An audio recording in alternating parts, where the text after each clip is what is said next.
저는 좋은 아빠가 되는 게 꿈입니다. 주로 여가 활동이 주로 육아 뭐 이렇게 해서 열심히 키우고 있습니다. 애기들처럼 리액션이 바로바로 오는 그런 사람이 없는 것 같아요. 그래서 이렇게 이유식을 만들어줘도 정말 자기가 좋아하는 거와 좋아하지 않은 거를 확실히 구별해서 하고.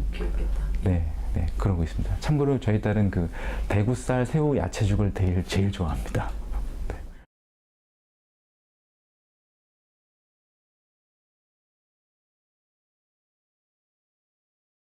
키스트에서 제가 근무를 하게 된 계기는, 제가 사실 연구한 분야가 센서를 개발해서 어떤 생체 물질을 검출하고 그런 소위 말하는 바이오 테크놀로지 쪽에 응용을 하는 연구를 주로 해서 몇 년 전부터 계속 화두가 되는 게 융합학문이잖아요. 그러니까 제가 융합학문으로 학위를 받은 거의 초창기 세대라고 보시면 되는데요. 다시 말씀드리지만 융합학문이라는 게 아직 회사에서는 많이 다루고 있지 않은 분야입니다. 그래서 그러한 분야의 연구를 하기 위해서는 일할 수 있는 곳이 사실 연구소 혹은 학교 이런 곳밖에 없습니다. 그래서 그 중에서도 더욱더 연구를 액티브하게 할 수 있는 곳을 찾다 보니까 연구소가 좋겠다. 그 중에서 우리나라에서 가장 좋은 연구소가 어디냐? 그럼 당연히 키스트니까 키스트에서 근무를 하고 싶었고, 또 다행히 합격을 해서 입사하게 됐습니다. 기술 이전을 한 경험이 있습니다. 그래서 그 경험을 토대로 말씀을 드리면, 저는 주로 센서를 개발하고 그 응용처를 찾고 실제로 의미가 있는지를 연구하는 사람입니다. 그래서 첫 번째로 전립선 암, 그러니까 혈액 내에 존재하는 전립선 암의 표지 인자를 검출해서 혈액 검사로 전립선 암이 걸렸는지 혹은 정상인인지를 판별해내는 연구를 가장 초창기에 진행을 했고, 기술 이전을 이제 했고요. 작년 말이죠. 때는 센서를 개발을 해서 그 센서를 폭발물을 감지하는데, 공기 중에 떠다니는 폭발물 혹은 공기 중에 존재하는 굉장히 유해한 물질들을 검출하는, 그래서 어떤 경보를 하거나 하는 그런 기술을 개발해서 기술 이전했습니다. 그리고 지금 현재 일하고 있는 거는 알츠하이머 병을 혈액 진단할 수 있는 혈액 진단 시스템을 개발하고 있습니다. 그래서 이제 조만간에 기술 이전이 될 것으로 기대하고 또 예상하고 있습니다. 기본적으로 공기 중에 되게 미세하게 존재하는 물질을 검출하기 위해서는 센서도 작아져야 됩니다. 그러니까 쉽게 생각해서 저울이 작은 양을 측정을 하기 위해서는 저울도 그만큼 더 사이즈가 작아지게 만들어지게 돼 있죠. 마이크로 혹은 나노 사이즈까지 굉장히 작게 이 센서를 개발을 해서 공기 중에 있는 그런 어떤 유해 물질을 이제 검출하게 되는데요. 세상에 존재하는 모든 고정화되어 있는 구조체는 다 고유의 진동수를 갖습니다. 1959년에 미국의 타코마 협교라는 그 다리가 무너졌거든요. 그러니까 다리가 형성되어 있는데 외부에서 바람이 불어왔습니다. 바람의 진동수가 다리가 가지고 있는 고유 진동수하고 정확히 일치를 하는 바람에 얘가 스스로 진동을 해서, 다리가 진동을 하니까 이렇게 물결 모양으로 굽이치게 되고, 그래서 부러지게 됐습니다. 그래서 사람도 많이 다치고 혹은 죽거나 했던데, 그게 바로 고유 진동수입니다. 저희가 작게 센서를 만든다고 말씀을 드렸는데요. 그렇게 작게 만들어도 그 구조도 특정한 진동수를 갖게 되어 있습니다. 근데 그 진동수라는 게 저희가 과학적으로 정확하게 완벽하게 일치하진 않겠지만, 결국은 얘의 질량과 탄성도에 의해서 결정되거든요. 그러니까 쉽게 말하면, 내가 어떤 팔을 이렇게 흔들고 있는데 여기에 누군가가 이렇게 테이블을 이렇게 무거운 돌을 이렇게 묶어놨다고 생각을 하면, 내가 1초에 3번씩 흔들 수 있었는데, 진동수가 3이라는 얘기입니다. 근데 돌을 얹게 되면 무거워져서 적게 흔들 수밖에 없겠죠. 한 번밖에 못 흔들었다. 그러면 이제 진동수가 1이 되는 거죠. 그래서 그 2라는 양이 이 돌의 무게로 저희가 환산할 수가 있습니다. 정확하게 그 원리를 저희가 활용했다라고 보시면 되고요. 미세한 작은 외팔보라는, 영어로 하면 캔틸레버라고 하는데요. 외팔보 모양의 구조체를 만들어서 거기에 특정한 물질이 이렇게 얹어지게 되면 이 구조가 갖는 진동수가 감소하게 되고요. 그 감소된 양으로 물질이 있다, 없다라는 것을 판별할 수 있게 되는 거죠. 피 한 방울로 치매를 진단할 수 있다, 있는 시스템을 개발하자라는 것이 목표고요. 현재 수준은 센서를 개발해서 실제로 환자 샘플과 정상인 샘플을 가지고 제가 개발한 센서로 테스트를 해봤을 때 환자와 정상인이 구별된다. 여기까지 완료가 된 상태입니다. 그래서 치매 환자의 뇌를 확인하게 되면 그 뇌에 베타 아밀로이드라는 물질이 굉장히 많이 쌓여 있습니다.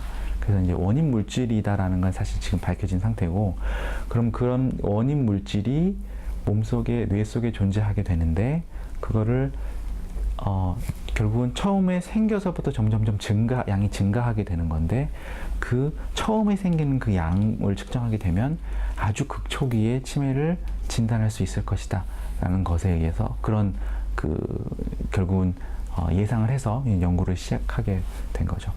신기하게도 요 베타 아밀로이드라는 단백질은 뇌에서 혈액으로 나온다라는 것을 그 김영수 박사님께서 발견을 하셨고, 그렇게 되면 내가 아주 극미량으로 혈액 내에 존재하는 베타 아밀로이드를 측정할 수만 있다면 치매를 조기에 진단할 수 있을 것이다 라고 해서 이 연구가 이제 시작을 하고 지금 수행되고 있는 것입니다. 네. 그래서 혈액 내에 존재하는 베타 아밀로이드의 양을 검출을 해서 이 사람이 환자일 확률이 높습니다, 아니면 이 사람은 정상인입니다, 혹은 이 사람은 치매가 한 70%가 알츠하이머성 치매고요, 다른 원인에 의한 치매가 한 30% 정도가 됩니다. 허혈성 치매도 있고요. 그러니까 어떤 뇌혈관 질환에 의해서 뇌혈관이 망가져서 발생하는 그런 치매도 있거든요. 그래서 그런 치매들과 확실히 구별할 수 있는 그런 진단 센서이기도 하죠. 공대에 진학을 하게 됐는데, 공대에 진학해서 일반 물리학부터 같이 배우다 보니까 흥미로운 부분들이 되게 많았습니다. 뭐 그렇다고 일반 물리학을 잘한 건 아니고요. 그래서 이제 흥미로운 부분을 찾고 제가 전공한 뭐 이런 나노 테크놀로지, 센서, 마이크로 센서, 나노 센서 이런 거를 전공해 봐야겠다라고 생각을 한 거는 이제 대학교 4학년부터 이렇게 모든 사람들이 마찬가지로 인터넷에서 어떤 신학문들이 있나를 좀 찾아보다가 그런 학문이 너무 흥미롭게 다가와서 제가 그런 쪽으로 대학원 석사과정을 진학을 했고 쭉 연구해서 박사학위를 그렇게 받았죠. 그래서 그런 걸 보면 내가 어렸을 때 무엇을 해야겠다라고 생각해서 한 거는 분명히 아닌 것 같습니다.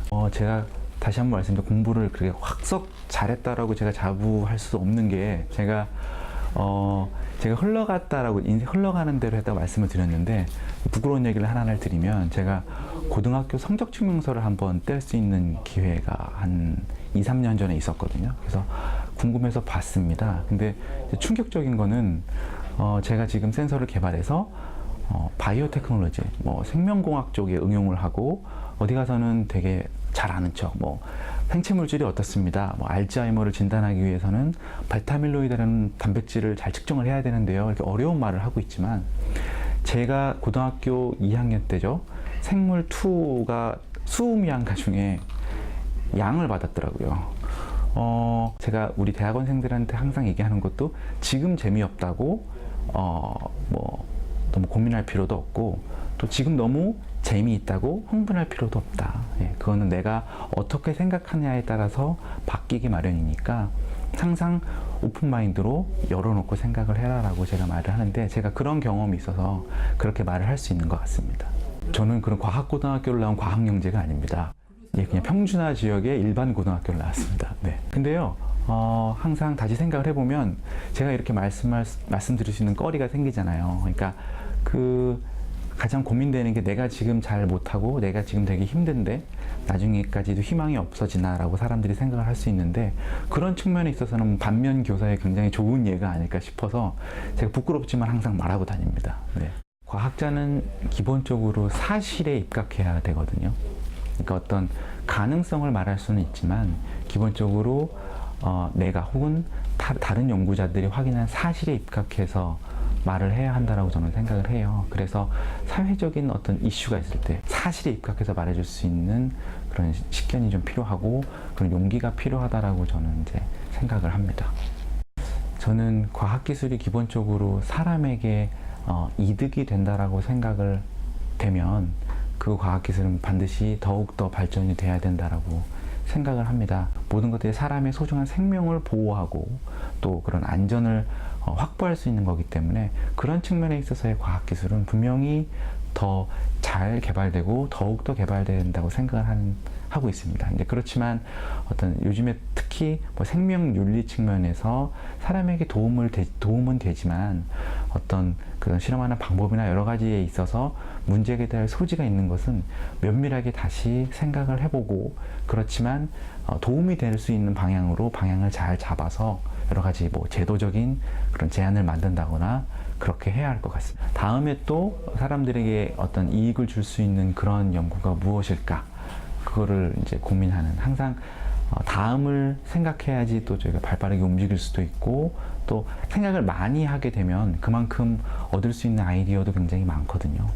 그런 부분이 고민의 한 포인트고 또 하나는 이제 좀 아까 말씀드린 거는 영구적이었다면 개인적으로 말씀드리면 어떻게 하면 우리 지금 자라나는 애기들이 더 행복한 사회가 될까?